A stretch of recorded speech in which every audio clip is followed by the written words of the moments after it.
31 तारखेला काय आहे? समस्त ब्रह्मांडाचं नायकत्व सांभाळणाऱ्या ब्रह्मांड नायकाचा प्रकट दिन सोहळा. 31 तारखेला काय आहे?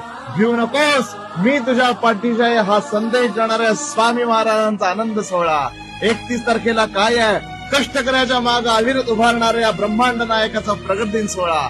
31 तारखेला काय आहे? सेवा करणाऱ्या प्रत्येक सेवार्थ्याच्या मागे अखंडपणे वरदहस्त ठेवणाऱ्या ब्रह्मांड नायकाचा प्रगट दिन सोहळा. आपल्या महाराजांचा प्रगट दिन सोहळा 31 तारखेला येतोय. आनंदानं, जल्लोषानं आणि कौतुकानं साजरा करा. महाराजांचा जणू आपण आनंद सोहळ्यामध्ये आपल्या घरामध्ये ज्याप्रमाणे 4-5 लग्न होतात, ह्या पद्धतीनं तो सोहळा साजरा करा. महाराज आपल्या मागे वेळेत उभारलेले आहेत. श्री स्वामी समर्थ. तुम्ही पण ठाण्यामध्ये तुमच्या लघु उद्योगासाठी ऑफिस शोधत आहात तर आजच लामण डेव्हलपर्स यांना दिलेल्या क्रमांकावर संपर्क साधा. 31 तारखेला काय आहे? समस्त ब्रह्मांडाचं नायकत्व सांभाळणाऱ्या ब्रह्मांड नायक